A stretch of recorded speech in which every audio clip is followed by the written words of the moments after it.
I fell in love with thin crust, which a lot of people in California say, oh, Chicago, you do deep dish. Most Chicagoans would say, no, no, no. We're not known for deep dish. We're known for a thin crust pizza that's cut into squares.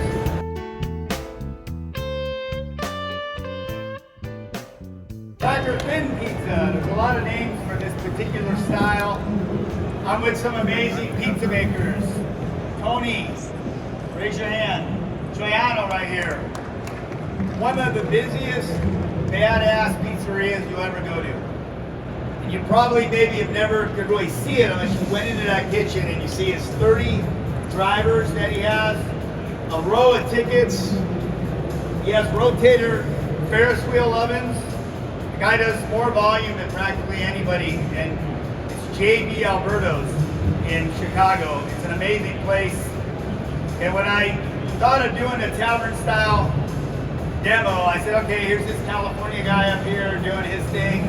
Let me get some true Chicagoans. Lenny and Bruno, come over here.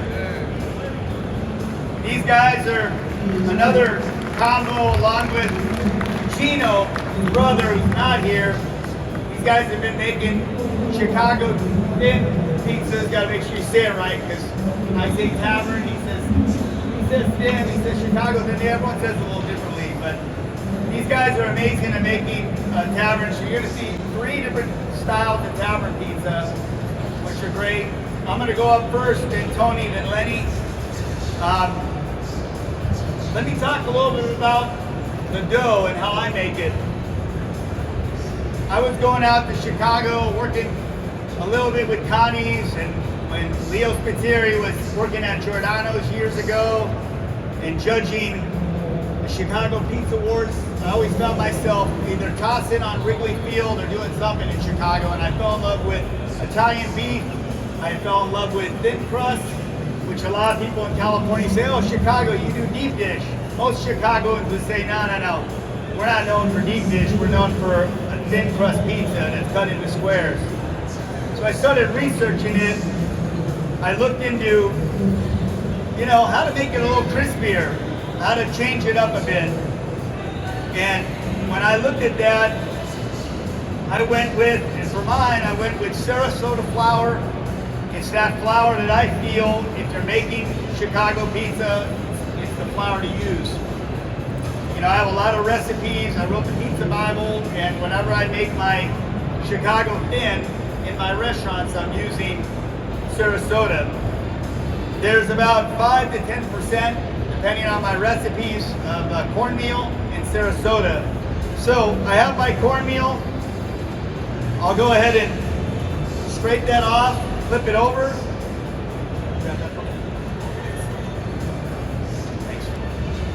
Grab some more cornmeal. So some people put it through a sheeter. I'm gonna roll mine out. Flip it over, roll it out, flip it over. Start to roll it out and degas the dough a bit.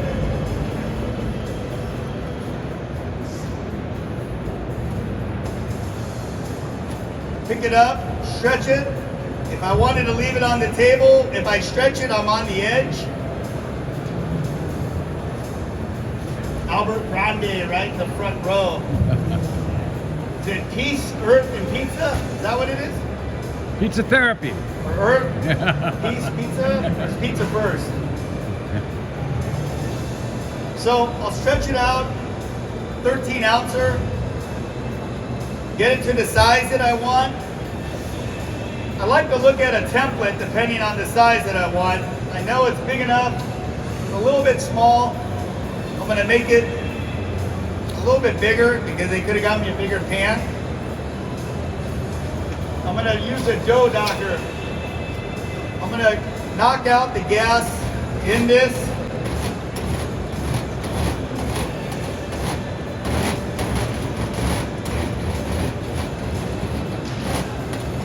Stretch it out and do a little parve. Now, most Chicagoans don't do a parve. I do. I prefer it. Can I have that big pizza?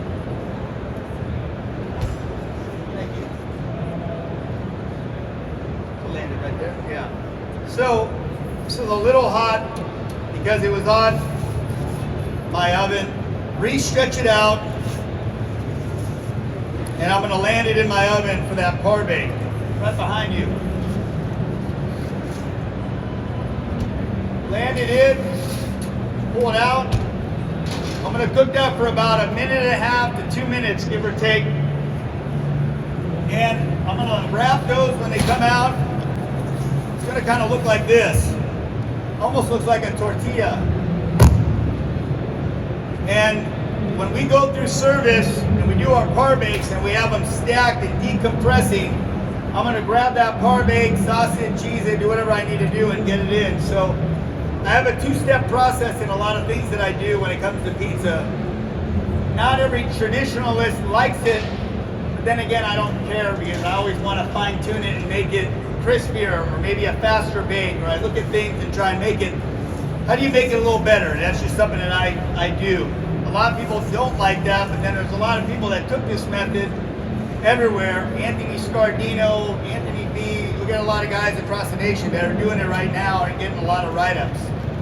So, I grab my par bake. I'm gonna grab my sauce. My sauce is a little, maybe could be considered a little sweeter when it comes to a standard Chicago thin. I use Tomato Magic with a little bit of Super Dolce. I blend it with an immersion blender. When you do a thin crust, you really want to sauce as far to the edge as possible. Some people go all the ways to the edge. I like to go almost all the ways to the edge. I don't want to dirty up my oven too much with ingredients falling out, but I want to get close. I use a combination of a couple cheeses. I like to use a little bit of white cheddar. You can add a little bit of provolone, just a touch, because that's a much stronger cheese. And then 100% whole milk grande mozzarella. You can use part skim or East Coast blend if you want. Now, as I go around, I'm gonna push this to the sauce line. I wanna follow my cheese with that sauce line. A little bit of grande goes a long way. I'm gonna push that out to my sauce line. I'm kind of following that line. Clean the border. And now I'm gonna top it. So I'm a cup and char guy. I've been for many, many years. Traditionally, Chicago had ingredients, cheese on top. It's kind of a traditional deluxe or something. Cup and char is a pepperoni that isn't traditionally masked under it because you want it to cup and you want it to char. So when it goes into my style of a tavern, which when I introduced it and started doing it years and years ago, I put my cheese and I put my ingredients on top. A lot of guys are like, why do you do it that way? That's the wrong way. That's not how we do it. Yeah, but you got to understand the ingredient that we use. And usually allow the 14, 16 cut, the bigger pepperonis that lay flat and don't cut. It's okay to put the cheese on top. I'm not worried about ingredients falling off of my tavern pizza because my tavern pizza is going to be like that. It's not going to be have a limb. So, cup and char sausage and cup and char pepperoni. There's a new ingredient that's getting popular, cup and char sausage. Something that Fontanini released a little bit ago, and we're going to use two different types of sausages on here. When it comes to Chicago, the most sausage used in the industry is used in Chicago, the most sausage used. So we have our cup and char pepperoni, we have our cup and char sausage. Can you put that back in the oven for a minute if it wasn't on a cooling rack? Thank you. I'm gonna go around. If you can get some cooling racks, it'd be good. You can launch all those pizzas in. So we're going around, and I'm not stacking. I'm not stacking it like this. If you stack a pizza like that, you'll get a pizza that flops.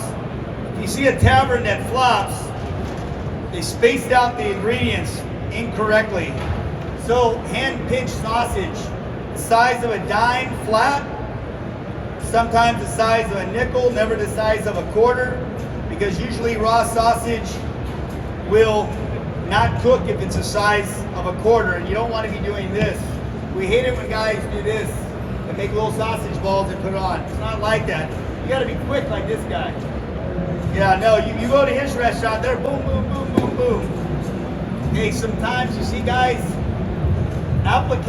applying sausage. It's little tricks. Sometimes you can put your fingers in tomato sauce and start, Leo spits here, he licks his fingers after he does it. No, he doesn't.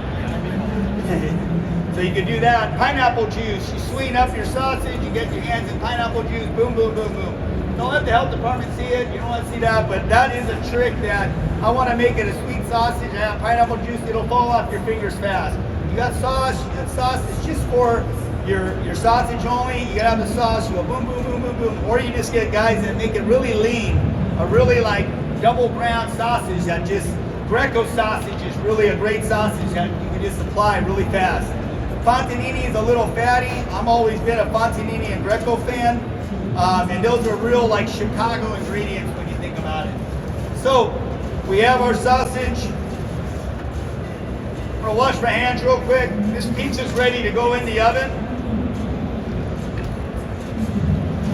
You got a pie right behind you. You can throw in that pie mix. There you go. So we have one out. That's my thin crust.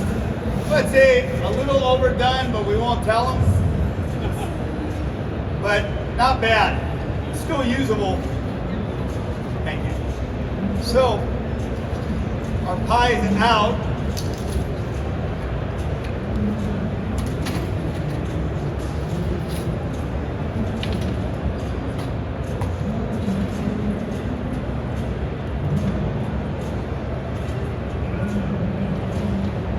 It's nice about a pizza when it doesn't move. It wasn't overtopped. A lot of times you see a pizza that moves like that. Too much sauce, too much cheese.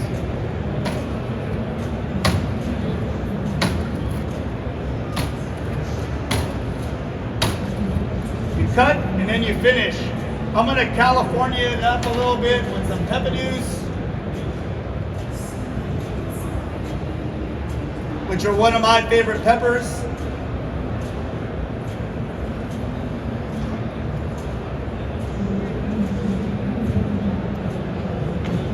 A little bit of grated Romano.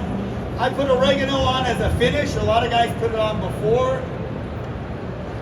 Garlic oil. I'm gonna pipe on some fresh ricotta. I'm gonna go on each slice. And when I hit it, I gotta hit the hot part. If I hit a pepperoni that's cold, you'll be a bad piper.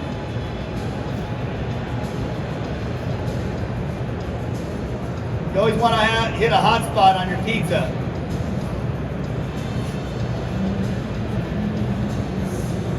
So, when you look at a tavern style, there's a lot of ingredients on here. That bottom is nice and crispy. It's super thin. That cup and char sausage that you see, that you're used to seeing pepperoni, but the sausage, nothing like a good crispy tavern. This one's crispy. So I'm going to finish up a couple of more of my pizzas here. Now I got Big T-Bone, or they call all these nicknames in Chicago, right? The Lynchman, the head honcho,